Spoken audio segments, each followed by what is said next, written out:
তো ইদানিং বাজারে একটা কথা খুব শোনা যাচ্ছে, একটা প্রেডিকশন যা শুনলে আসলেই একটু অবিশ্বাস্যই মনে হয়।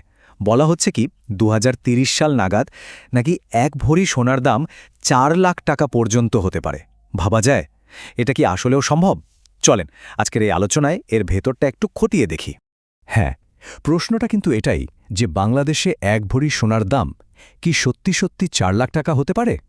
মজার ব্যাপার হলো বিশ্বের বড় বড় অর্থনৈতিক বিশ্লেষকরা কিন্তু এই সম্ভাবনার দিকেই আঙুল তুলছেন, যেটা এখন আমাদের কাছে প্রায় কল্পনার মতো শোনাচ্ছে, তাই না? একবার শুধু সংখ্যাটা ভাবুন তো, ৪ লাখ! আজকের দামের তুলনায় প্রায় ৩ গুণ বেশি। মানে এই সংখ্যাটা মাথায় আসলেই কেমন যেন লাগে। কিন্তু প্রশ্ন হলো, কোন অঙ্কের দামটা এতটা বাড়তে পারে? কি এমন কারণ থাকতে পারে এর পেছনে? আচ্ছা চলেন, সেই কারণগুলো এক এক করে খুঁজে বের করি। আচ্ছা, তো ভবিষ্যতের ওই ৪ লাখের হিসাবে যাওয়ার আগে বর্তমান অবস্থাটা একটু দেখা দরকার, তাই না? মানে কেন হঠাৎ করে সোনার দাম নিয়ে এত কথা হচ্ছে, দামটা কেনই বা এত তরতর করে বাড়ছে? গোড়ার কথাগুলো বুঝতে পারলে ওই ভবিষ্যতের প্রেডিকশনটাও কিন্তু অনেক পরিষ্কার হয়ে যাবে। আমাদের দেশে সোনার দামটা ঠিক করে কারা, এটা জানা জরুরি। এই কাজটা আনুষ্ঠানিকভাবে করে বাংলাদেশ জুয়েলার্স সমিতি, মানে BJUS। ওনারা আন্তর্জাতিক বাজারের দাম দেখেন, তারপর সেটার সাথে ডলারের দাম আর দেশের ভেতরের চাহিদা যোগানের হিসাব মিলিয়ে ফাইনাল দামটা ঘোষণা করেন। একটু পেছন ফিরে তাকালেই বিষয়টা আরও পরিষ্কার হবে। এই তো ২০২০ সাল, তখনও এক ভরি সোনার দাম ছিল ৭৫,০০০ টাকার মতো। আর এখন ২০২৪-এ এসে সেই দাম কোথায়? ১,৩০,০০০ টাকাও ছাড়িয়ে গেছে। মানে মাত্র ৪ বছরে দামটা প্রায় ডবল হয়ে গেছে। চিন্তা করেন একবার, এই ট্রেন্ড যদি চলতেই থাকে তাহলে ২০৩০ সালে কি হতে পারে তা ভাবলেই তো মাথা ঘুরে যায়। দেখেন, বাংলাদেশের সোনার বাজার তো আর আলাদা কোনো দ্বীপ না। এর দামটা আসলে পুরো বিশ্বের বাজারের সাথে কানেক্টেড।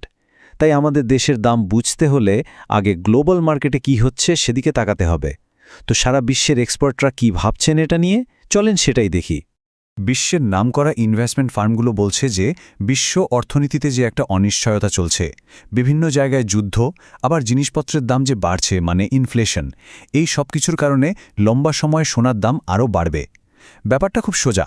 যখনই বাজারে একটা অস্থিরতা তৈরি হয়, মানুষজন স্টক মার্কেট বা অন্য ইনভেস্টমেন্ট থেকে ভরসা হারিয়ে ফেলে, তখন তারা সোনাকেই সবচেয়ে নিরাপদ আশ্রয় মনে করে। এই যে এখানে যে গ্রাফটা দেখা যাচ্ছে, এটা খেয়াল করলেই বোঝা যায়। এখন আন্তর্জাতিক বাজারে ১ আউন্স সোনার দাম মোটামুটি $২৩০০ কাছাকাছি। কিন্তু প্রেডিকশনগুলো বলছে ২০৩০ সাল নাগাদ এই দামটা বেড়ে $৩,৫০০ থেকে $৪,০০০ পর্যন্ত যেতে পারে।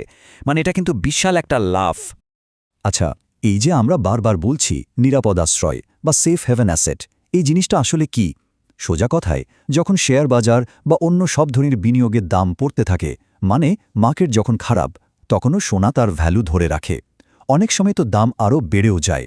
আর এটাই হলো সোনার সবচেয়ে বড় আকর্ষণ। ওকে, তো গ্লোবাল মার্কেটের কথা তো বোঝা গেল, কিন্তু আসল খেলাটা তো হয় আমাদের নিজেদের দেশে, তাই না? কারণ আন্তর্জাতিক দামের সাথে আমাদের স্থানীয় কিছু ফ্যাক্টর যোগ হয়েই কিন্তু ফাইনাল দামটা ঠিক হয়। তো চলেন এবার বাংলাদেশের সেই হিসাবটা মিলিয়ে দেখি। বাংলাদেশের সোনার দামের পেছনে মূলত ৩টা বড় চালক কাজ করে। একটা হলো আন্তর্জাতিক বাজারে দাম কত, এরপর দেখতে হবে টাকা আর ডলারের এক্সচেঞ্জ রেট কী চলছে, আর সব শেষে আসে সরকারের আমদানি পলিসি আর লোকাল ট্যাক্স বা ভ্যাটের হিসাবটা।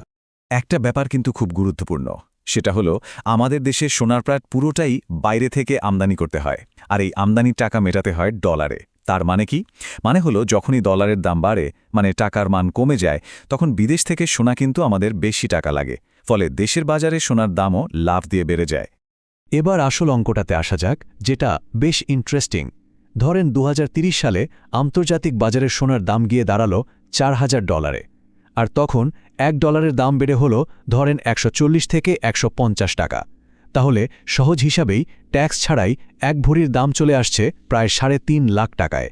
এবার এর সাথে যদি ট্যাক্স আর অন্যান্য খরচ যোগ করা হয়, তাহলে ৪ লাখের ফিগারটা কিন্তু গাণিতিকভাবে আর অসম্ভব কিছু মনে হচ্ছে না।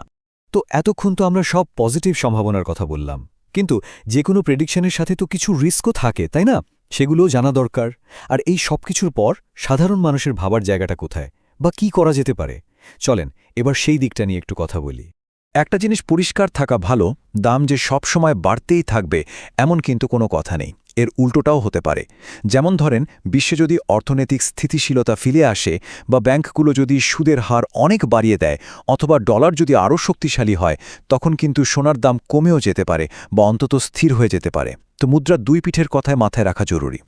শেষ পর্যন্ত আসল কথাটা হলো, এই যে 4 লাখ টাকার হিসাব, এটা কিন্তু একটা সম্ভাবনার কথা, এটা কোনো গ্যারান্টি না।